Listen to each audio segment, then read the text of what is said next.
ETV ప్రేక్షకులకి నమస్కారం. Triple షెటేజెన్స్ of శుభమస్తు కార్యక్రమానికి స్వాగతం. ఈనాడు శుభమస్తు కార్యక్రమంలోని గ్రహఫల మంచంలో గ్రహాల యొక్క స్థితిగతులు, వాటి యొక్క శుభాశుభ ఫలితాల గురించి పరిశీలిద్దాం. అలాగే ఈరోజు 12 రాశుల వారికి ఏ సంఖ్యలు కలిసి వస్తాయి, రంగుల యొక్క ప్రాధాన్యత, ఈరోజు శనివారం లేదా శనివారం శని యొక్క పరిపాలన పూర్తిగా ఉంటుంది. శని త్రయోదశి సందర్భంగా ఈరోజు 12 రాశుల వారు శని దోష నివారణకి ఎటువంటి ప్రక్రియలు చేపట్టాలి, అలాగే 12 రాశుల వారు శని త్రయోదశి సందర్భంగా శనిదేవుణ్ణి ఎటువంటి ప్రక్రియలతో పూజించాలి అనేటువంటి అంశాలతో పాటు ముఖ్యంగా 12 రాశుల వారు ఈరోజు చేపట్టవలసినటువంటి కార్యక్రమాలు ఏమిటో కూడా పరిశీలిద్దాం. ముందుగా నేటి పంచాంగ వివరాలు. శ్రీ దుర్ముఖినామ సంవత్సరం జ్యేష్ఠ మాసం ఉత్తరాయణం గ్రీష్మ ఋతువు. ఈరోజు జ్యేష్ఠ శుద్ధ త్రయోదశి, శని త్రయోదశి. చాలా విశేషమైనటువంటి రోజు. శని ద్వారా ఏర్పడేటువంటి ఈతి బాధలన్నింటినీ కూడా తొలగించుకుందుకు ఈరోజు చాలా ఉపకరిస్తుంది. ఈరోజు చేపట్టేటువంటి ఆధ్యాత్మిక కార్యక్రమాలు, పుణ్య కార్యక్రమాలు, ఏకాదశి పూర్వక రుద్రాభిషేకం, శని జపం, నువ్వుల దానం, గోసేవ ఇత్యాది పుణ్య కార్యక్రమాలన్నీ కూడా శని ద్వారా ఏర్పడేటువంటి ప్రతికూలతని దూరం చేస్తుంది, ప్రశాంత పరిస్థితులను కలిగిస్తుంది. ఈరోజు నక్షత్రం అనురాధ నక్షత్రం. ఈ నక్షత్రం కూడా శని యొక్క నక్షత్రం. అనురాధ చాలా మంచి నక్షత్రం. అనురాధలో చేపట్టేటువంటి కార్యక్రమాలు ముఖ్యంగా శనివారంతో కూడినటువంటి అనురాధ రోజున చేపట్టేటువంటి ఆధ్యాత్మిక మంచి కార్యక్రమాలన్నీ కూడా శని యొక్క ప్రతికూలతని దూరం చేయటమే కాకుండా ఐశ్వర్య వృద్ధికి, ఆధ్యాత్మిక శక్తికి కూడా దోహదపడతాయి. అనురాధ నక్షత్రంలో పుట్టేటువంటి వారికి ఏ పాదంలో పుట్టినప్పటికీ కూడా దోషం లేదు, శుభప్రదం. అలాగే అనురాధ నక్షత్రంలో ఈరోజు పుట్టేటువంటి వారికి శని యొక్క మహాదశతోటి ప్రారంభమవుతుంది. ప్రస్తుతం శని యొక్క స్థితి వృశ్చిక క్షేత్రస్థితి, శత్రుక్షేత్రస్థితి. కాబట్టి ఇది ప్రతికూలతను కలిగించేటువంటి అవకాశం స్థితిరీత్యా ఉన్నందున ఈ దోష నివృత్తికి ఏకాదశి పూర్వక రుద్రాభిషేకం సహకరిస్తుంది. ఈరోజు శనివారం లేదా శనివారం శ్రీ వెంకటేశ్వర స్వామి యొక్క స్మరణ, ఉపాసన, ఆరాధన ఉత్తమ ఫలితాలను కలిగిస్తుంది, శని దోషాలని తొలగిస్తుంది. శుభమస్తు వీక్షిస్తున్నటువంటి ప్రేక్షకులందరికీ కూడా శ్రీ వెంకటేశ్వర స్వామి యొక్క కృప కలగాలని ప్రార్థిద్దాం. బాహ్యమునందును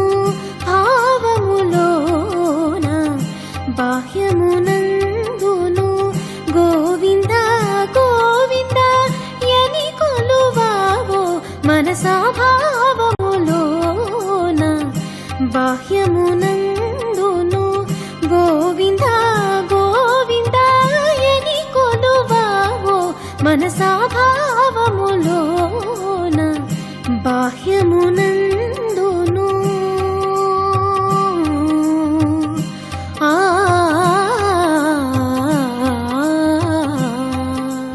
12 రాశుల వారికి ఏర్పడేటువంటి శుభాశుభ ఫలితాలను పరిశీలిద్దాం. ముందుగా మేషరాశి. ఈరోజు మేషరాశి వారిని పరిశీలించినట్లయితే ప్రయాణాల విషయంలో జాగ్రత్తలు వహించాలి, శ్రమ అధికంగా ఉంటుంది. చేపట్టినటువంటి కార్యక్రమాలని పదే పదే చేయవలసినటువంటి ఆవశ్యకత ఉంటుంది. నూతన కార్యక్రమాల విషయంలో జాగ్రత్తలు వహించాలి. ఆచితూచి తీసుకున్నటువంటి నిర్ణయాల ద్వారా మాత్రమే విజయాలు సిద్ధిస్తాయి, బాధ్యతలు బాగా పెరుగుతాయి. ఆర్థిక వ్యవహారాల్లో పారిశ్రామిక రంగం వారు ఆచితూచి వ్యవహరించాలి. పారిశ్రామిక రంగంలో ఏర్పడినటువంటి ప్రతికూల పరిస్థితుల్ని ధైర్యంగా ఎదుర్కోలేకపోతారు. వ్యాపార రంగం వారికి నిర్ణయాల విషయంలో జాగ్రత్తలు పాటించాలి. తొందరపాటు నిర్ణయాల ద్వారా సమస్యలు ఎదురయ్యేటువంటి సంఘటనలు లేకపోలేదు. స్థిరాస్తి రంగం వారికి ప్రతికూల పరిస్థితులు తారసపడతాయి.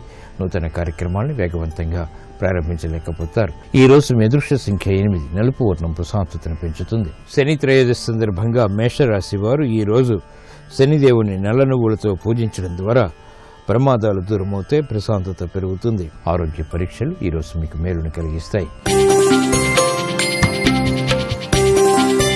ఈ రోజు వృషభ రాశి వారిని పరిశీలించినట్లయితే ఆర్థిక వ్యవహారాల్లో విభేదాలు తలెత్తుతాయి. జాగ్రత్తతో కూడినటువంటి నిర్ణయాలు గృహపరంగా తప్పనిసరి. బాధ్యతలను సక్రమంగా నిర్వహించలేకపోతారు. తత్తరపాటు సంఘటనలు ఆర్థికంగా కొనసాగుతాయి. వ్యవహారాల్లో ఏర్పడినటువంటి ప్రతికూలత ప్రబలమవుతుంది. బంధుప్రీతి పెరుగుతుంది. చేపట్టేటువంటి కార్యక్రమాలు పారిశ్రామిక రంగం వారికి కొంత ఊరట కలిగిస్తాయి. వ్యాపార రంగం వారికి మెరుగైనటువంటి మార్పులకే చేసేటువంటి ప్రయత్నాలు కలిసి వస్తాయి. అభివృద్ధి కార్యక్రమాన్ని స్థిరాస్తి రంగం వారు ప్రారంభించగలుగుతారు. చేపట్టేటువంటి కార్యక్రమాలు న్యాయవాద వృత్తి వారికి లాభిస్తాయి. వ్యవహారాల్లో విజయాలు సాధించగలుగుతారు. స్థిరాస్తి రంగం వారికి మెరుగైనటువంటి మార్పులకే చేసేటువంటి అవకాశాలు దగ్గరవుతాయి. ఈ రోజు మీ అదృష్ట సంఖ్య 5, ఆకుపచ్చ వర్ణం రక్షణకి దోహదపడుతుంది. శని త్రయోదశి సందర్భంగా వృషభ రాశి వారు ఈ రోజు శనిదేవుని నీల వస్త్రంతో అలంకరించడం ద్వారా ఆనందకర పరిస్థితుల్ని ఆహ్వానించగలుగుతారు. వ్యాపార ఒప్పందాలు ఈ రోజు మీకు ఊరట కలిగిస్తాయి.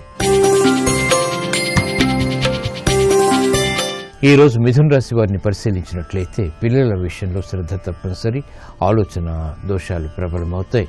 వేగవంతమైనటువంటి నిర్ణయాల ద్వారా సమస్యల్ని ఆహ్వానిస్తారు కాబట్టి జాగ్రత్తలు పాటించాలి. వృత్తిలో అభివృద్ధికి చేపట్టేటువంటి కార్యక్రమాల్లో ఆటంకాలను కూడా చవిచూస్తారు. పారిశ్రామిక రంగం వారికి నిర్ణయాలు తీసుకోలేనటువంటి పరిస్థితులు విస్మయాన్ని కలిగిస్తాయి. వ్యాపార రంగం వారు ఒత్తిడికి గురయ్యేటువంటి సంఘటనల్ని ఎదుర్కోవాల్సినటువంటి ఆవశ్యకత ఉంటుంది. మహిళలు ఆరోగ్య విషయంలో జాగ్రత్తలు పాటించాలి. అవమానకర సంఘటనల్ని నెట్టుకురాగలుగుతారు. చేపట్టేటువంటి కార్యక్రమాలు విద్యార్థులకి ఊరట కలిగిస్తాయి. వ్యవహారాల్లో ఏర్పడినటువంటి ప్రతికూలత వైద్య వృత్తి వారికి తగ్గుతుంది. ఈ రోజు మీ అదృష్ట సంఖ్య 6, తెలుపు వర్ణం ప్రశాంతతను పెంచుతుంది. శని త్రయోదశి సందర్భంగా మిథున రాశి వారు ఈ రోజు శనిదేవుణ్ణి ఆవు పాలతో అభిషేకించడం ద్వారా శుభవార్తలు వింటారు. ఆర్థిక ప్రయత్నాలు ఈ రోజు మీకు అనుకూలం. ఈ రోజు కర్కాటక రాశి వారిని పరిశీలించినట్లయితే నూతన వ్యవహారాల్లో ఏర్పడినటువంటి విభేదాలు ప్రబలమవుతాయి. ఆచితూచి నిర్ణయాలు తీసుకోవాలి. సంఘర్షణ ద్వారా ఏర్పడినటువంటి ప్రతికూలత ప్రబలమవుతుంది. కార్యక్రమాల నిర్వహణలో నైపుణ్యం తగ్గుతుంది. సాహస నిర్ణయాల ద్వారా సమస్యలకు గురయ్యేటువంటి సంఘటనలు లేకపోలేదు. పారిశ్రామిక రంగం వారికి ఆచితూచి నిర్ణయాలు తీసుకోవాల్సినటువంటి ఆవశ్యకత ఉంటుంది. వ్యాపార రంగం వారు చేపట్టేటువంటి కార్యక్రమాన్ని పదే చేయాల్సి వస్తుంది. నూతన కార్యక్రమాలు గృహరీత్యా మహిళలకు మాత్రం కలిసి వస్తాయి. ఆర్థిక సంబంధిత లావాదేవీలు స్థిరాస్తి రంగం వారికి ఊరట కలిగిస్తాయి. నైపుణ్యంతో కూడినటువంటి కార్యక్రమ నిర్వహణ వైద్య వృత్తి వారు చేపట్టగలుగుతారు. ఈ రోజు మీ అదృష్ట సంఖ్య 3, పసుపు వర్ణం త్వరితగతిని శుభాన్ని కలిగిస్తుంది. శని త్రయోదశి సందర్భంగా కర్కాటక రాశి వారు ఈ రోజు శనిదేవుని నల్ల నువ్వులతో పూజించడం ద్వారా క్లిష్ట సమస్యలకు పరిష్కారాలు పొందగలుగుతారు. ఆర్థిక లావాదేవీలు, సంభాషణలు, ప్రక్రియలు ఈ రోజు మీకు అనుకూలం. ఈ రోజు సింహరాశి వారిని పరిశీలించినట్లయితే మానసిక ధైర్యం పెరుగుతుంది. శత్రువులపై విజృంభించగలుగుతారు. చేపట్టేటువంటి కార్యక్రమాల్లో సాహసాన్ని ప్రదర్శించగలుగుతారు. అభివృద్ధి కార్యక్రమాలను చకచక పూర్తి చేయగలుగుతారు. వ్యాపార దక్షత పెరుగుతుంది. నూతన కార్యక్రమాల్ని పారిశ్రామిక రంగం వారు ప్రారంభించగలుగుతారు. వ్యాపార రంగం వారికి మెరుగైనటువంటి మార్పులు ఆర్థికంగా ఆనందాన్ని కలిగిస్తాయి. విద్యార్థులకి శుభ ప్రయత్నాలు కలిసి వస్తాయి. మహిళలు విలువైనటువంటి వస్తు కొనుగోలు ద్వారా ఆనందకర సంఘటనల్ని ఆస్వాదించగలుగుతారు. గృహ విషయాల్లో మెరుగైనటువంటి కార్యక్రమాలు నిర్వహించగలుగుతారు. ప్రాధాన్యత పెరుగుతుంది. సాఫ్ట్వేర్ రంగం వారికి ఉన్నతి లభిస్తుంది. చేపట్టేటువంటి కార్యక్రమాలు స్థిరాస్తి రంగం వారికి అభివృద్ధిని కలిగిస్తాయి. ఈ రోజు మీ అదృష్ట సంఖ్య 2, తెలుపు వర్ణం ప్రశాంతతను పెంచుతుంది. శని త్రయోదశి సందర్భంగా సింహరాశి వారు ఈ రోజు శనిదేవుని ఆముదపు గింజలతో పూజించడం ద్వారా శుభ పరిణామాలు గృహంలో చోటు చేసుకుంటాయి. గృహ సంబంధిత కార్యక్రమాలు ఈ రోజు మీకు అనుకూలం. ఈ రోజు కన్యారాశి వారిని పరిశీలించినట్లయితే సంభాషణల విషయంలో జాగ్రత్తలు వహించాలి. వ్యయం పెరుగుతుంది. ఆదాయాన్ని ఆశించినంతగా పొందలేకపోతారు. సాహస నిర్ణయాల ద్వారా ఏర్పడినటువంటి విభేదాలు తగ్గుతాయి. నూతన కార్యక్రమాలు గృహరీత్యా చేపట్టగలుగుతారు. వ్యవహారిక విషయాల్లో పారిశ్రామిక రంగం వారు నెగ్గుకు రాగలుగుతారు. గృహ సంబంధిత కార్యక్రమాల్లో స్త్రీలు శుభవార్తలు వింటారు. చేపట్టేటువంటి కార్యక్రమాలు ప్రాధాన్యతను పెంచుతాయి. విద్యార్థులకి అనుకూల పరిస్థితులు తారసపడతాయి. ఉద్యోగస్తులు శుభవార్తలు వింటారు. స్థిరాస్తి రంగం వారికి మెరుగైనటువంటి పరిస్థితులు ఉన్నప్పటికీ సమస్యలు కూడా సమాంతరంగా ఉంటాయి. చేపట్టేటువంటి కార్యక్రమాల్లో సాఫ్ట్వేర్ రంగం వారికి సంభాషణల విషయంలో జాగ్రత్తలు వహించాలి. నూతన ఒప్పందాలు సినీ రంగం వారికి కలిసి వస్తాయి. ఈ రోజు మీ అదృష్ట సంఖ్య 8, నీలపు వర్ణం మేలును కలిగిస్తుంది. శని త్రయోదశి సందర్భంగా కన్యా రాశి వారు ఈ రోజు శనిదేవుణ్ణి జిల్లేడు పువ్వులతో పూజించడం ద్వారా ఆర్థిక విజయాలు సాధించగలుగుతారు. శ్రమ తగ్గుతుంది. సాహస నిర్ణయాలు ఈ రోజు మీకు అనుకూలం. ఈ రోజు తులారాశి వారిని పరిశీలించినట్లయితే ఆర్థిక వ్యవహారాల్లో మెరుగైనటువంటి మార్పులు చోటు చేసుకుంటే నూతన ఆశలు చిగురింపు చేసేటువంటి ఆర్థిక అవకాశాలు అన్ని రంగాల వారికి ఆనందాన్ని కలిగిస్తాయి. చేపట్టేటువంటి కార్యక్రమాల్లో ప్రోత్సాహం లభిస్తుంది, శ్రమకు తగినటువంటి ఫలితం లభిస్తుంది. ఆర్థిక సంబంధిత కార్యక్రమాలు పారిశ్రామిక రంగం వారికి మెరుగైనటువంటి మార్పులను కలిగిస్తుంది. వ్యాపార రంగం వారికి ఆత్మవిశ్వాసం పెరుగుతుంది. కార్యక్రమ నిర్వహణలో నైపుణ్యం వైద్య వృత్తి వారు ప్రదర్శించగలుగుతారు. ఆర్థిక సంబంధిత లావాదేవీలు స్థిరాస్తి రంగం వారికి మెరుగైనటువంటి పరిస్థితిని కలిగిస్తాయి, బలాన్ని పెంచుతాయి. ఆర్థిక వ్యవహారాల్లో ఆశించినటువంటి ప్రయోజనాలు సాఫ్ట్వేర్ రంగం వారు కూడా పొందగలుగుతారు. ఈ రోజు మీ అదృష్ట సంఖ్య 5, ఆకుపచ్చ వర్ణం రక్షణకి దోహదపడుతుంది. శని త్రయోదశి సందర్భంగా తులారాశి వారు ఈ రోజు శనిదేవుని నల్ల వస్త్రంతో అలంకరించడం ద్వారా శుభ పరిణామాలు చోటు చేసుకుంటాయి. విదేశీ లావాదేవీలు, సంభాషణలు, ప్రక్రియలు ఈ రోజు మీకు అనుకూలం. ఈ రోజు వృశ్చిక రాశి వారిని పరిశీలించినట్లయితే సమస్యలకు పరిష్కారాలు లభిస్తాయి. ఆర్థిక సంబంధిత వ్యవహారాల్లో ఏర్పడినటువంటి ప్రతికూలత తగ్గుతుంది. విదేశీ సంబంధిత లావాదేవీలు కలిసి వస్తాయి. బాధ్యతల్ని సక్రమంగా నిర్వహించగలుగుతారు. ప్రతీకారంతో కూడినటువంటి కార్యక్రమ నిర్వహణలో ఏర్పడినటువంటి ప్రతికూల పరిస్థితుల్ని సవరించుకోగలుగుతారు. కార్యక్రమ నిర్వహణలో ఓర్పు, సహనం వంటివి ప్రదర్శించేటువంటి అంశాలు బలాన్ని పెంచుతాయి. వ్యవహారాల్లో ఏర్పడినటువంటి ప్రతికూలత పారిశ్రామిక రంగం వారికి క్రమక్రమంగా తగ్గుతుంది. వ్యాపార రంగం వారికి అభివృద్ధి దృక్పథంతో చేపట్టేటువంటి కార్యక్రమాలు కలిసి వస్తాయి. నూతన ఉత్సాహం విద్యార్థులకి పెరుగుతుంది. శ్రమతో కూడినటువంటి కార్యక్రమ నిర్వహణ తద్వారా విజయాలు మహిళలకు లభిస్తాయి. ఉద్యోగస్తులకి ఊరట పరిస్థితులు కొనసాగుతాయి. ఈ రోజు మీ అదృష్ట సంఖ్య 8, నీలపు వర్ణం మేలును కలిగిస్తుంది. శని త్రయోదశి సందర్భంగా వృశ్చిక రాశి వారు ఈ రోజు శనిదేవుణ్ణి నువ్వుల నూనెతో అభిషేకించడం ద్వారా ఆర్థిక విజయాలు సాధించగలుగుతారు. మానసిక, శారీరక రుగ్మతలు కనుమరుగవుతాయి. ఆర్థిక లావాదేవీలు, సంభాషణలు ఈ రోజు మీకు అనుకూలం. ఈ రోజు ధనుసు రాశి వారిని పరిశీలించినట్లయితే స్థిరాస్తి విషయాల్లో మెరుగైనటువంటి పరిస్థితులు చోటు చేసుకుంటే గతంలో కన్నా మెరుగైనటువంటి కార్యక్రమాలు వ్యాపారపరంగా ప్రారంభించగలుగుతారు. ఆసక్తితో కూడినటువంటి కార్యక్రమ నిర్వహణ అన్ని రంగాల వారికి కూడా కలిసి వస్తుంది. చేపట్టేటువంటి కార్యక్రమాలు గృహరీత్యా కూడా ప్రశాంతతను పెంచుతాయి. బాధ్యతలను సక్రమంగా నిర్వహించగలుగుతారు. అభివృద్ధి కార్యక్రమాలు పారిశ్రామిక రంగం వారికి కొనసాగుతాయి. వ్యాపార రంగం వారికి ఆర్థిక లావాదేవీలు కలిసి వస్తాయి. నూతన ఒప్పందాలు సాఫ్ట్వేర్ రంగం వారికి లాభిస్తాయి. చేపట్టేటువంటి కార్యక్రమాలు స్థిరాస్తి రంగం వారికి మెరుగైనటువంటి కార్యక్రమ నిర్వహణ ద్వారా విజయాలు సిద్ధిస్తాయి. అభివృద్ధి కార్యక్రమాల్ని వైద్య వృత్తి వారు కూడా చేపట్టగలుగుతారు. ప్రశాంత పరిస్థితులు ఆధ్యాత్మిక రంగం వారికి కలిసి వస్తాయి. ఈ రోజు మీ అదృష్ట సంఖ్య 3, పసుపు వర్ణం త్వరితగతిన శుభాలను కలిగిస్తుంది. శని త్రయోదశి సందర్భంగా ధనుస్సు రాశి వారు ఈ రోజు శనిదేవుణ్ణి మినుములతో పూజించడం ద్వారా ఆధిక్యతతో కూడినటువంటి విజయాలు సాధించగలుగుతారు. వాహన కొనుగోళ్లు వంటివి ఈ రోజు మీకు అనుకూలం. ఈ రోజు మకర రాశి వారిని పరిశీలించినట్లయితే అభివృద్ధి కార్యక్రమాలను వేగవంతంగా చేపట్టగలుగుతారు. ఉద్యోగ సంబంధిత వ్యవహారాల్లో ప్రాధాన్యత పెరుగుతుంది.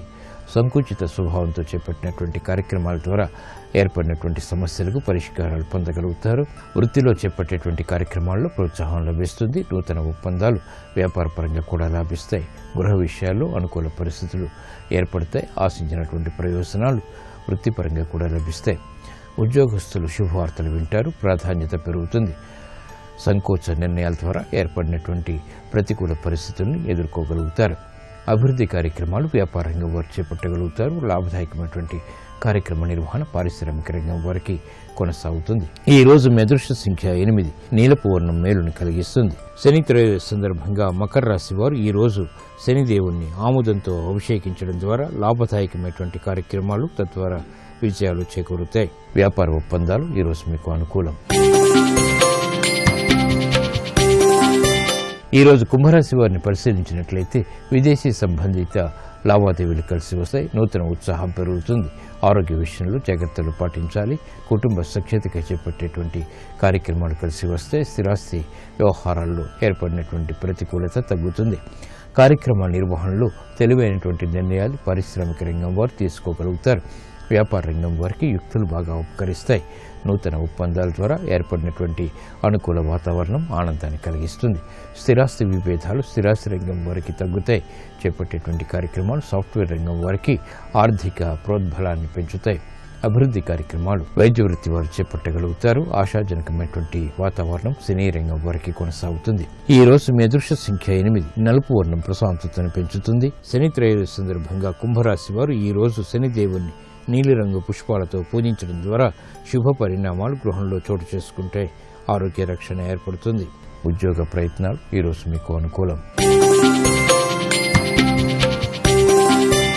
ఈరోజు మీనరాశి వారిని పరిశీలించినట్లయితే కార్యక్రమాలను చకచకా పూర్తి చేయగలుగుతారు. ఆందోళనకర పరిస్థితులు తగ్గుతాయి. ఏర్పడినటువంటి సమస్యలకు పరిష్కారాలు క్రమక్రమంగా పొందగలుగుతారు. ఉద్యోగ సంబంధిత వ్యవహారాల్లో ఏర్పడినటువంటి విభేదాలు కూడా సవరించుకునేటువంటి అవకాశాలు దగ్గరవుతాయి. బాధ్యతలు బాగా పెరుగుతాయి. అయినప్పటికీ సక్రమ నిర్వహణ కొనసాగించగలుగుతారు. అభివృద్ధి కార్యక్రమాలు రాజకీయ రంగం వారు చేపట్టగలుగుతారు. అసంతృప్తి సంఘటనలు దూరం చేసుకునేటువంటి ప్రయత్నాలు పారిశ్రామిక రంగం వారికి కలిసి వస్తాయి. వ్యాపార రంగం వారికి ఆర్థిక సహాయ సహకారాలకి చేసేటువంటి ప్రయత్నాల్లో విజయాలు లభిస్తాయి. నూతన ఒప్పందాలు సాఫ్ట్వేర్ రంగం వారికి లాభిస్తాయి. స్థిరాస్తి రంగం వారికి కూడా మెరుగైనటువంటి పరిస్థితులు గోచరిస్తాయి. ఈ రోజు మీ దృశ్య సంఖ్య 2 తెలుపు వర్ణం ప్రశాంతతను పెంచుతుంది. శని త్రయోదశి సందర్భంగా ఈ రోజు మీనరాశి వారు శనిదేవుని నల్ల నువ్వులతో పూజించడం ద్వారా క్లిష్ట సమస్యలకు పరిష్కారాలు పొందగలుగుతారు. ఆరోగ్య రక్షణ ఏర్పడుతుంది. విదేశీ లావాదేవీలు, సంభాషణలు, ప్రక్రియలు ఈరోజు మీకు లాభదాయకం.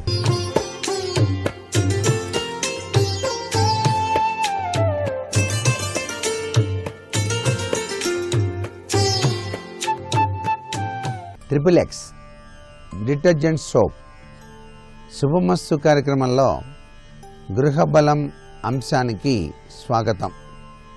ఈరోజు శని త్రయోదశి. గ్రహచార రీత్యా శని యొక్క ప్రభావం నుంచి బయలుపడటానికి ఇంటి యజమాని నల్ల తుమ్మ చెట్టు దగ్గరికి వెళ్ళి ఆ చెట్టుకి నీరు పోసి నల్లటి గుడ్డను ఆ చెట్టు చుట్టూతా కూడాను చుట్టి రావాలి. అలాగే గోమాతకు తప్పనిసరిగా ప్రదక్షిణం చేసి నువ్వులు బెల్లం కలిపి తినిపించడం, శనీశ్వర ఆలయానికి వెళ్ళి ఆముదం కానీ లేక నువ్వుల నూనె కానీ ఆ శని పైన పోసి ప్రదక్షిణలు చేసి కాళ్ళు చేతులు కడుక్కొని ఇంటికి రావటం, ఇవన్నీ కూడాను గ్రహచార రీత్యా శని దోషం పట్టి పీడిస్తున్నటువంటి ప్రతి ఒక్కరూ కూడా ఆచరించవచ్చు. అయితే శని త్రయోదశి నాడు శని గ్రహచార సంచారం సరిగా ఉన్నవారు కూడాను ముఖ్యమైనటువంటి పనులు ఈ శనికి సంబంధించినటువంటి పూజాది కార్యక్రమాలు చేయించుకోవడంలో ఏమాత్రం దోషం లేదు. శని త్రయోదశి నాడు ఈశ్వరాభిషేకం సర్వ విధాలా కూడా శ్రేయోదాయకాన్ని ఇస్తుంది అనే విషయాన్ని కూడా మర్చిపోకూడదు. ఈశాన్యాధిపతి అయినటువంటి ఈశ్వర స్థానం చాలా విశేషవంతమైనదిగా వాస్తుశాస్త్రంలో మనకు తెలియజేశారు. ఈశాన్య దిశలో మనకి నీరు తప్పనిసరిగా ఉండాలి అని చెప్పేసి ప్రతి ఒక్కరూ కూడాను చెప్తారు. అయితే ఈశాన్య దిశలో నీరు పడకపోతే పరిస్థితి ఏమిటి? ఇళ్ళు నిర్మాణం చేయాలి, చక్కగా నిర్మాణం జరుగుతోంది, బోరింగ్ పంపు వేశాం, కానీ ఈశాన్యంలో మాత్రం అది పడలేదు, ఇంకొక దిక్కులో పడటానికి ఆస్కారం ఉంది, ఆ దిక్కులో బోరింగ్ పంపు వేయాలా వద్దా? ఇది పెద్ద సమస్య. వాస్తుశాస్త్ర రీత్యా చాలామంది భావించేటువంటి పెద్ద సమస్య. మీరు మీ స్థలంలో ఈశాన్యంలో నీరు ఉండేటువంటి విధి విధానాన్ని ఏర్పరచుకోవడానికి ఉపయుక్తులు కండి. అంటే ఎట్లా?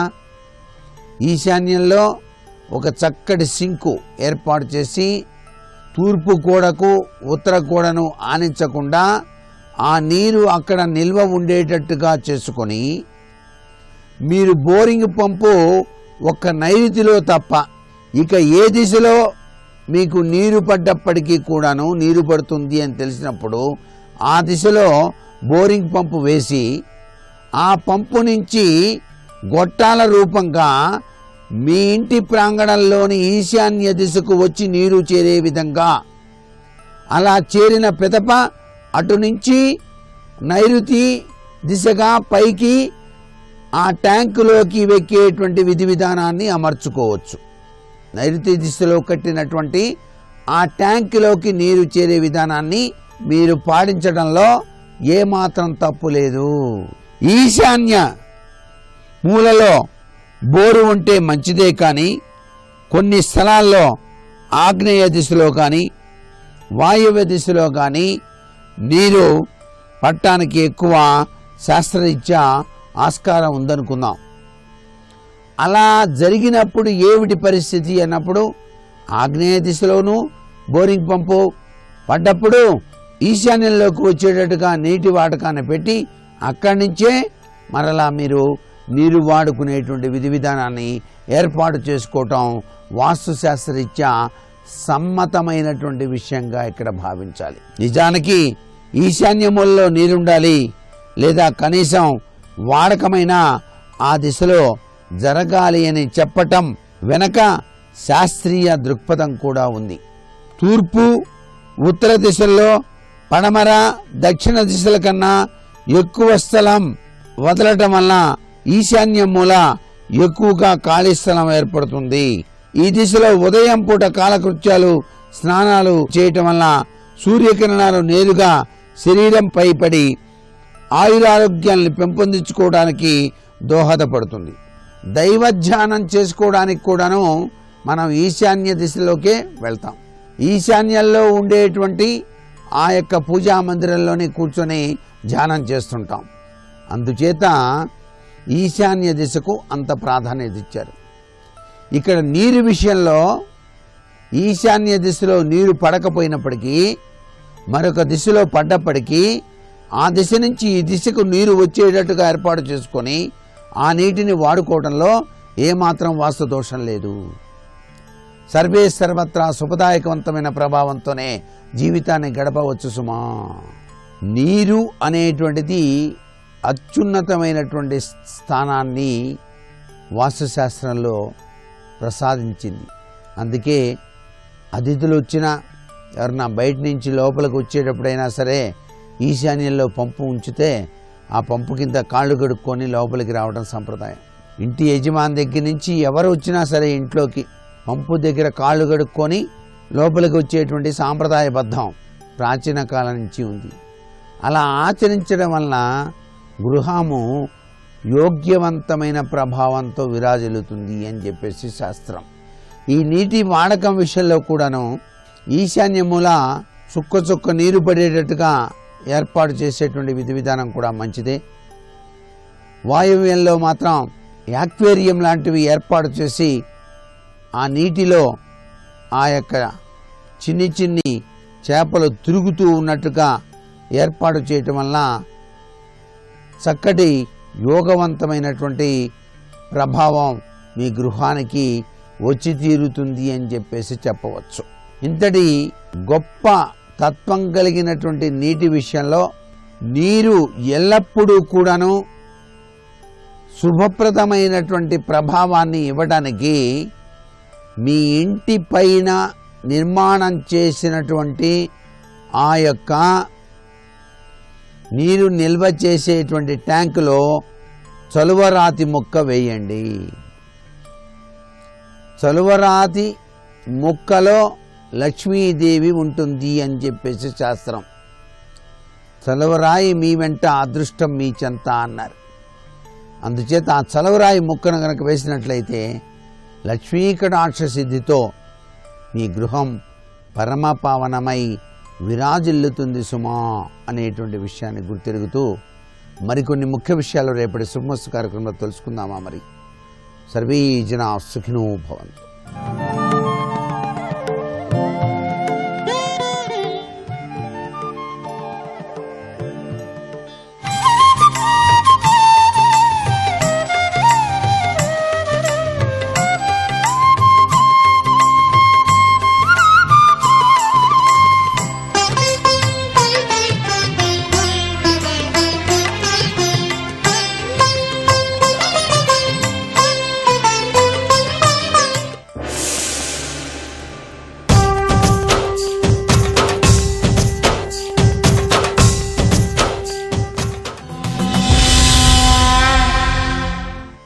కురుక్షేత్ర సంగ్రామం అయిపోయిన తరువాత యవ్వరాజ్య పట్టాభిషేకం చేసుకోవలసినటువంటి కుమారులు 5 మరణించారని వింటే పాండవులు ఊరుకుంటారా?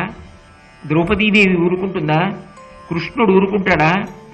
ఖచ్చితంగా మీదకొచ్చి పట్టుకుంటారు. అప్పుడు చేసే సంహారం అలా ఇలా ఉండదు. కాబట్టి ఇప్పుడు తర్వాత జరిగేటటువంటి విషయం జ్ఞాపకానికి వచ్చింది. ఇంతకుముందు ఎందుకు గుర్తుకు రాలేదు అంటే వ్యగ్రత ఏం చేసిందంటే ఏమైనా అవని. అది మనిషి అణుచుకోకపోతే, మనిషికి పరిశీలనమన్నది అలవాటు కాకపోతే, తనలోంచి వచ్చినటువంటి క్రౌర్యమునకు తాను వశపడిపోతే ఎంత భయంకరమైనటువంటి పాపకార్యానికైనా సరే మనిషి వెనకాడడు.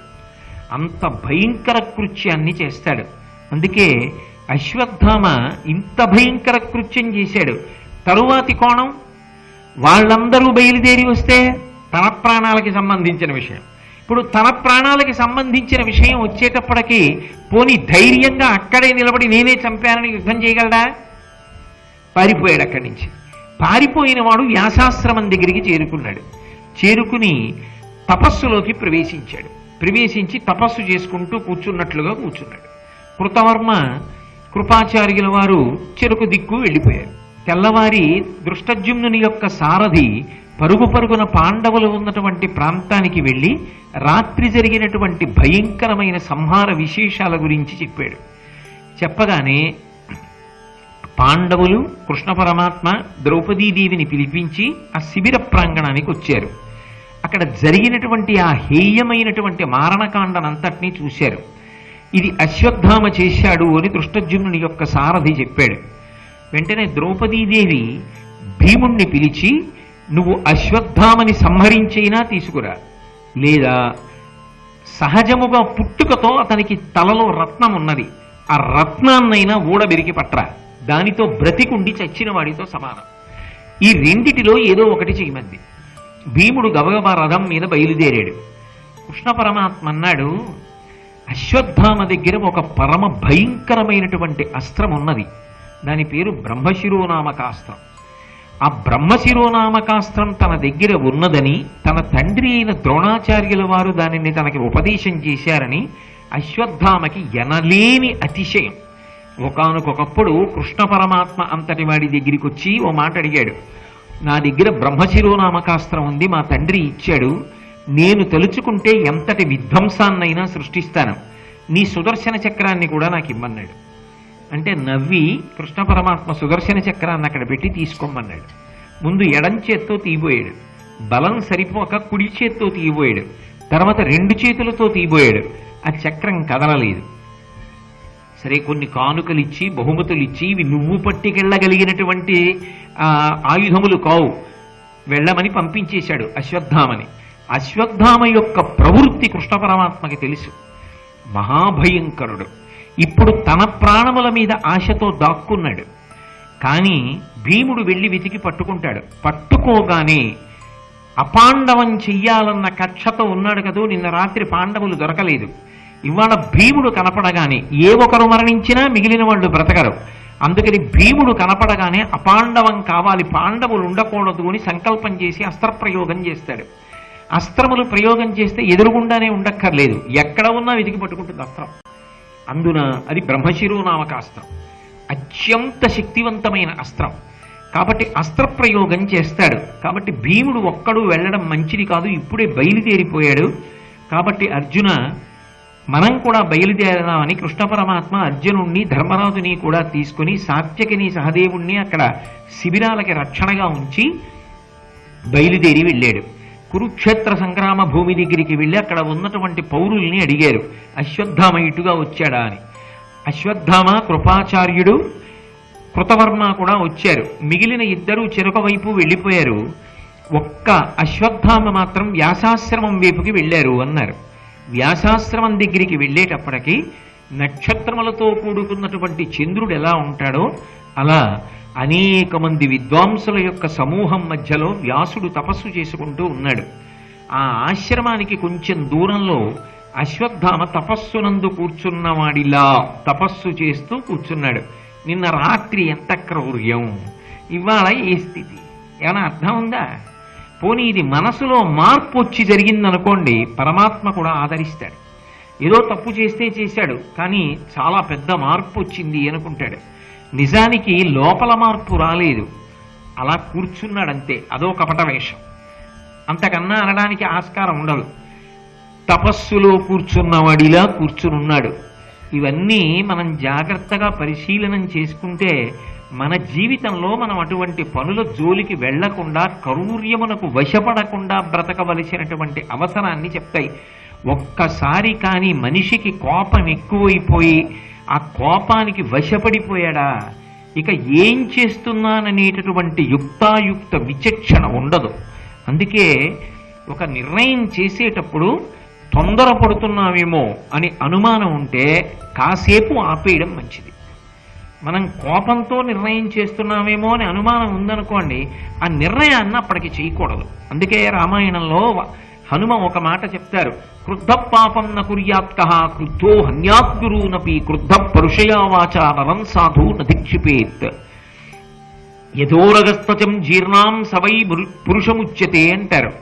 పాము తన కుబుసాన్ని తానే వదిలిపెట్టేసినట్టు తనకొచ్చిన కోపాన్ని తాను పరిశీలించుకుని వదిలిపెట్టిన వాడెవరో వాడు ధన్యాత్ముడు. తప్ప కోపం రాకూడదని ఎక్కడా చెప్పలేదు. కోపం రావాలి. కోపం రాకపోతే వ్యవస్థని చక్కబెట్టలేరు. కానీ కోపమునకు వశపడిపోకూడదు. కోపానికి మీరు వశపడిపోలేదు అని గుర్తేమిటంటే మీరు చేసేటటువంటి వివేచనలు, మీరు చేసేటటువంటి ఆలోచనలు ఉద్రేకం ఉండదు, పరిశీలనం ఉంటుందంతే. ఆ పరిశీలనమునందు నిలదొక్కున్నంత కాలం, ఆ హద్దు దాటిపోనంత కాలం మనిషి స్వస్థతతో ఉంటాడు. కాదని క్రోధమునకు వశపడిపోయాడు అనుకోండి, ఏమి చేస్తున్నాడన్న దానితో ఇక సంబంధం ఉండదు. అదొక ఉగ్రభూతం అయిపోతాడంతే. చేసినప్పుడు సంతోషంగా ఉంటుంది, చేసేస్తాడు.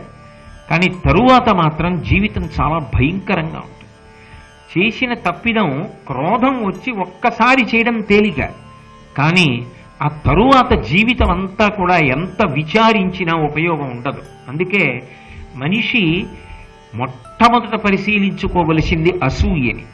ఆ అసూయ కానీ లోపల ప్రబలింది అంటే అసూయలోంచి ఖచ్చితంగా అవతల వాణ్ణి పాడు చేద్దామనేటటువంటి ఒక పరమ భయంకరమైన ఆలోచనతో కూడుకున్నటువంటి ప్రణాళిక, కుతంత్రము, కుట్ర, క్రోధము విజృంభిస్తాయి. దాని చేత ఎంతటి పాపానికైనా సమకడతాడు. అశ్వత్థామ వృత్తాంతం మనకి దీన్నే చెప్తుంది. వెళ్ళి తపస్సులో కూర్చున్నటువంటి వాణ్ణి భీముడు చూశాడు. నిన్న రాత్రి నిద్రపోతున్న పిల్లల్ని సంహరించి ఏమీ తెలియని వాళ్ళ వచ్చి తపస్సుకి కూర్చున్నవాడిలా కూర్చున్నావా, లేచి ధర్మయుద్ధానికి రమ్మన్నాడు. ఈలోగా కృష్ణార్జునులు కూడా వచ్చారు. సాధారణంగా భారతాన్ని మీరు పరిశీలనం చేస్తే మీకు ఒక విశేషం కనపడుతుంది. కృష్ణుడు ఎప్పుడైనా వ్యవస్థలో ప్రమాదకరమైన సన్నివేశం ఏర్పడినప్పుడు చక్కపెట్టడానికి వెడతాడు. కృష్ణుడు అక్కడ లేడనుకోండి, వ్యాస భగవానుడు ఎడతాడు. వ్యాస భగవానుడు రాలేదనుకోండి, కృష్ణ భగవానుడు చక్కపెడతాడు. కృష్ణుడు ఉండగా వ్యాసుడు రావలసిన అవసరం సాధారణంగా ఉండదు. వ్యాసుడుండగా కృష్ణుడు రావలసిన అవసరం సాధారణంగా ఉండదు. ఇద్దరూ మహాభారతానికి 2 చక్రాలై నడిపిస్తారు. కానీ ఈ సన్నివేశంలో కృష్ణుడు అర్జునుణ్ణి ధర్మరాజుని కూడా తీసుకుని వచ్చాడు. వెంటనే అశ్వత్థామ ఉత్తర క్షణం లేస్తూ మళ్లీ క్రోధం విజృంభించింది. నన్నేం చేసేస్తారో అన్న బాధలో ఒక క్షణం ఆలోచించకుండా, కనీసం అవతల వాళ్ళు మాట్లాడే అవకాశం ఇవ్వకుండా అపాండవమగుగాక అని సంకల్పం చేసి బ్రహ్మశిరోనామకాస్త్రాన్ని విడిచిపెట్టేశాడు. అస్త్రాన్ని విడిచిపెట్టడానికి పక్కన ఆయుధం ఉండక్కర్లేదు. అస్త్రము అంటే మంత్రశక్తితో పనిచేస్తుంది. రామాయణంలో ఓ గడ్డిపరక మీద బ్రహ్మాస్త్రాన్ని సంధిస్తాడు రామచంద్రమూర్తి. అలాగే అశ్వత్థామ కూడా ఒక రెల్లుగడ్డి పరక మీద బ్రహ్మశిరోనామకాస్త్రాన్ని అభిమంత్రించి విడిచిపెట్టాడు. ఆ అస్త్రం భయంకరమైనటువంటి స్వరూపంతో అర్జునుడి మీదకి వెళ్ళిపోతోంది. అంటే పాండవులందరినీ తెగటార్చేస్తుంది. పాండవులేమిటి, పాండవ సంతతి అన్నది ఇక భూమి మీద ఉండదు. అపాండవం, పాండవుల నలుసు అన్నది ఉండడానికి వీల్లేదు. మరి కౌరవులందరూ వెళ్ళిపోయారుగా, అది కక్ష ఆయనకి. అపాండవం అయిపోవాలని వేసేశాడు బ్రహ్మశిరోనామకాస్త్రం. వెంటనే కృష్ణ పరమాత్మ చూసి అన్నాడు, అర్జున, ఇది పరమ భయంకరమైనటువంటి అస్త్రం. మీ అన్నదమ్ములు 5గురిని కూడా తుదముట్టించేస్తుంది. అక్కడతో ఆగదు. పాండవ సంతతి కూడా మిగలదు. కాబట్టి వెంటనే ఈ అస్త్రాన్ని నువ్వు నిరోధించాలి అంటే వేరొక అస్త్రం పనిచేయదు. నువ్వు కూడా బ్రహ్మశిరోనామకాస్త్రాన్ని ప్రయోగించాలి. అటువంటి అస్త్రం ఒక్కటి వేస్తేనే యావత్ భూమి తల్లడిల్లిపోతుంది.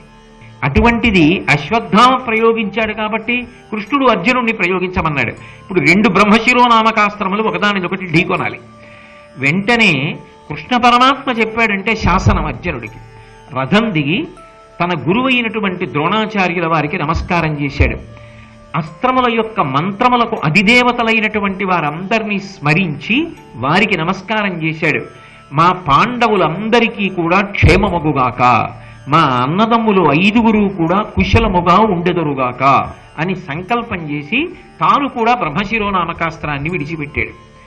ఇప్పుడు ఎంత విచిత్రమైన పరిస్థితి ఏర్పడిందంటే కృష్ణుడు ఉండగా ప్రళయకాలం ఏర్పడినంత భయంకరమైన పరిస్థితి ఏర్పడింది. ఎందువల్ల? ఒక్క వ్యక్తి తొందరపాటు, ఒక్క వ్యక్తి యొక్క క్రోధం, ఒక్క వ్యక్తి యొక్క వ్యగ్రత. కృష్ణ పరమాత్మ అంతటి వాడు కూడా నువ్వు అస్త్రప్రయోగం చెయ్యకు అని చెప్పడానికి అవకాశం లేదు. పాండవుల్ని కాపాడాలి, ధర్మాత్ములు పోతే. అలాగని చెప్తే వింటాడా అశ్వత్థామ? వద్దురా నీ అస్త్రాన్ని ప్రయోగించకు అని చెప్పడానికి అవకాశం లేకుండా వదిలిపెట్టేశాడు. ఇప్పుడు దాన్ని ఉపసంహారం చేస్తాడా? చెయ్యడు. ఎందుకు చెయ్యడు అంటే 2 కారణాలు ఉన్నాయి. బ్రహ్మశిరోనామకాస్త్రం లాంటి అస్త్రాన్ని ఒకడు ప్రయోగించి వేడొకడు అస్త్రము వలన ఆగిపోతే యువతల వాడి యొక్క తలకాయ బద్దలైపోతుంది. ఎవడు అస్త్రాన్ని ప్రయోగించాడో వాడే వెనక్కి తీసినా కూడా వాడి తల పగిలిపోతుంది. అసలు మానవుల మీద అస్త్రాన్ని ప్రయోగించకూడదు. అది అంత శక్తివంతమైన అస్త్రం. తండ్రి ద్రోణుడి దగ్గర అస్త్రాన్ని పొందాడు. పొందినవాడు యుక్తాయుక్త విచక్షణతో దాన్ని ఎప్పుడు పొందవచ్చు అన్నది ఆలోచించాడా? మీరు జాగ్రత్తగా పరిశీలనం చేస్తే ఒక్క విషయం మీకు అర్థమవుతుంది. అన్నిటికన్నా చాలా అవసరం ఏమిటో తెలుసా? నిగ్రహ శక్తి. నిగ్రహం అనేటటువంటిది లేకపోతే మీ చేతికి అందినటువంటి ఎంత చిన్న ఉపకరణమైనా మీకు సమాజమునకు కూడా ప్రమాదహేతువే. అపాండవం అయిపోవాలని వేసేశాడంతే బ్రహ్మశిరోనామకాస్త్రం. ఇప్పుడు కృష్ణుడికి మార్గమే ఉంది. అందుబాటులో ఉన్నాడు అర్జునుడు, పక్కన ఉన్నాడు ధర్మరాజు గారు, అక్కడే ఉన్నాడు భీముడు. వాళ్లే పడిపోతే ఇంకా పాండవులు ఎందుకు? అవతల ఉప పాండవులు వెళ్ళిపోయారు నిన్న రాత్రి. ముందు ధర్మాత్ములు తనని ఆశ్రయించిన వాళ్ళని రక్షించుకోవాలి. ఆ అస్త్రాన్ని ఢీకొనాలంటే మళ్ళీ బ్రహ్మశిరోనామకాస్త్రాన్నే ప్రయోగించాలి, ఇంకొక విధి లేదు. కాబట్టి తప్పనిసరి పరిస్థితుల్లో నువ్వు కూడా బ్రహ్మశిరోనామకాస్త్ర ప్రయోగం చెయ్యి అన్నాడు.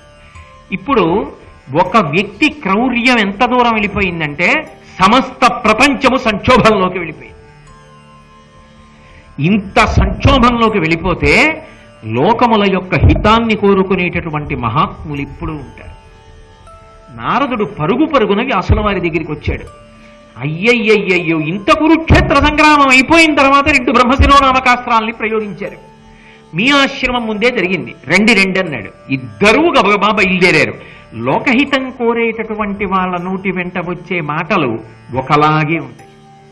అందుకే ఈ పద్యం చెప్పినప్పుడు వ్యాసుడు ఒక్కడు చెప్పలేదు, నారదుడు ఒక్కడు చెప్పలేదు, ఇద్దరు కలిసి చెప్పారు. కూడబలుక్కుని ఛందస్సుతో వ్రాసి తెచ్చుకునో కాదు, ఇద్దరూ లోకహితాన్ని కోరుతారు కాబట్టి ఇద్దరి నోటి వెంట ఒకలాంటి మాటే వచ్చింది. వాళ్ళన్నారు, పలువురు మహాస్త్రవిత్తములు అలగు భుజా వీర్య శౌర్యులవని జనిరి వారలు దీనిని ప్రయోగించట కలిగినే మానవులపై అకల్మషులారా.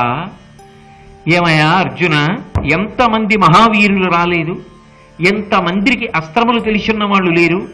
ఇలా ఎవరైనా బ్రహ్మశిరోనామకాస్త్రాన్ని ఒకేసారి ఇద్దరు ప్రయోగించడం ఉందా?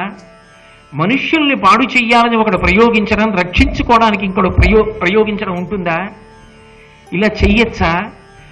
లోకముల గురించి ఆలోచించవలసిన అవసరం లేదా? ఎంత పెద్ద ఉత్పాతములు ఉత్పల్లితున్నాయో చూడండి. కాబట్టి అర్జున, నువ్వు నీ అస్త్రాన్ని ఉపసంహారం చేసేసేయ.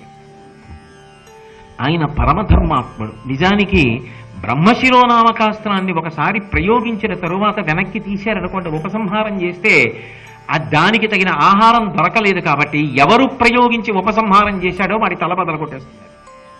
కాబట్టి ఇప్పుడు ఎవరికి ప్రమాదం? అర్జునుడికి ప్రమాదం. కృష్ణుడు ప్రయోగించమన్నాడు, వ్యాసుడు నారదుడు ఉపసంహారం చేయమన్నాడు. అర్జునుడు ఏం ఆలోచించాడంటే, నేను లోకముల యొక్క ప్రయోజనం కోసం పెద్దలైనటువంటి వ్యాస నారదాదుల యొక్క మాట మన్నించి ఉపసంహారం చేస్తున్నాను. అది నన్ను ఎందుకు అపకారం చేస్తుంది? దాని లక్షణం అది కావచ్చు, కానీ విశాల ప్రయోజనము కొరకు నేను నిలబడినప్పుడు, పెద్దల మాట ఆదరించినప్పుడు అది నన్ను చెరకడానికి వీల్లేదు.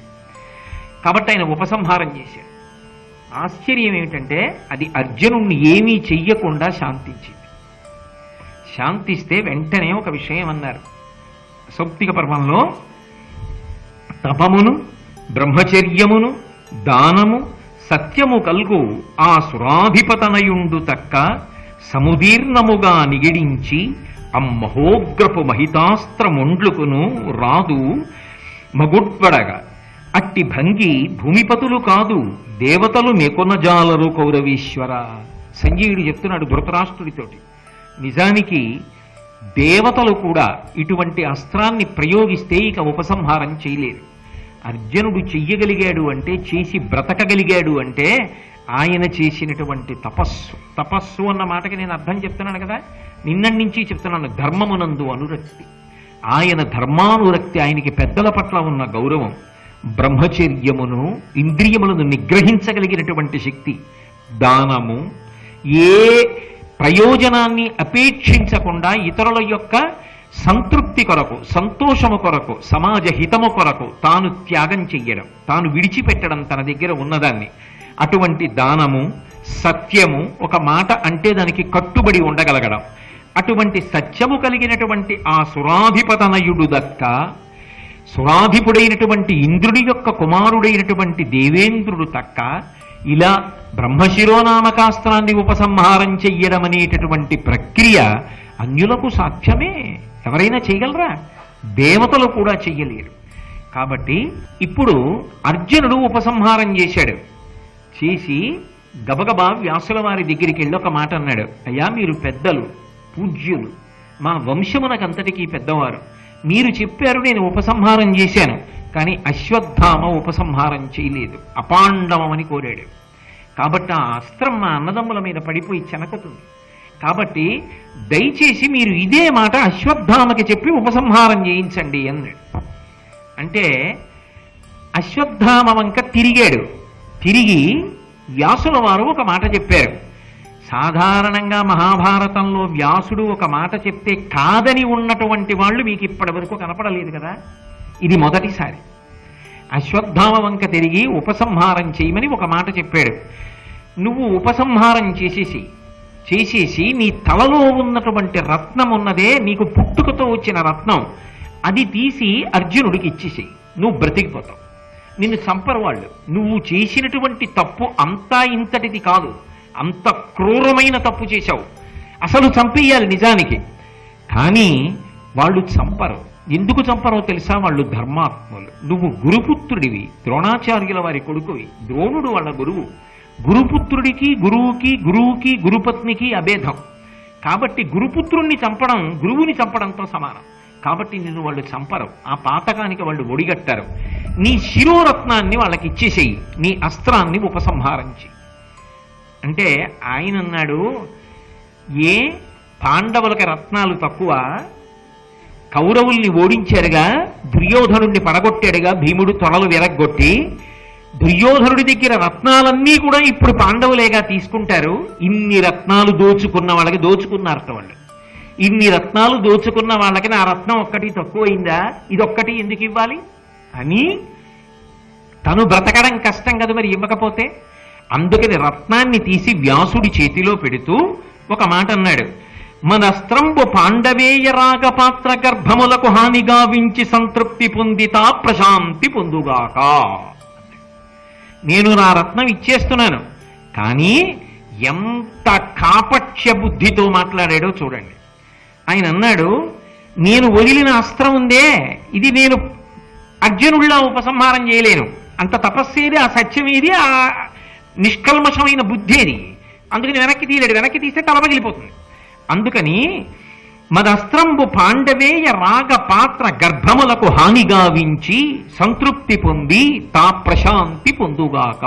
అంటే ఆయన ఉద్దేశ్యం ఏమిటంటే, పాండవేయ రాగ పాత్ర గర్భంబులు అన్న మాటకు అర్థం, పాండవులు తమ తమ భార్యల యందు సంతానమును కలడానికి చేసిన ప్రయత్నమునందు ఏ ఏ భార్యలు గర్భములు ధరించి ఉన్నారో ఆ భార్యల యొక్క గర్భములన్నీ విచ్ఛిన్నమైపోవాలి, గర్భస్రావం అయిపోవాలి. ఒక్క పాండవుల యొక్క భార్యలే కాదు, ద్రౌపదీదేవి ఒక్కతే కాదు, ద్రౌపదీదేవి కొడుకుల్ని చంపేశాడు ఎలాగో నిన్న రాత్రి. ఇక మిగిలిన వాళ్ళు ఎవరు అంటే అర్జునుడికి ద్రౌపది కాకుండా భార్య ఉంది, ఉలూపి మొదలైన వాళ్ళు. అలాగే ధర్మరాజుకున్నారు, భీముడికున్నారు, అర్జునుడికున్నారు. వీళ్ళందరి యొక్క భార్యల గర్భములు నశించిపోవుగాక. అంతేకాదు పాండవేయ రాగ గర్భములు కదా, అందుకని చెప్పి వీళ్ళ పిల్లలకి ఎవరైనా పెళ్ళైన వాళ్ళు ఉంటే ఆ పెళ్ళైన వాళ్ళ భార్యలు ఎవరైనా కడుపుతూ ఉంటే అంటే పాండవుల యొక్క కోడళ్ల గర్భములు నశించుగాక.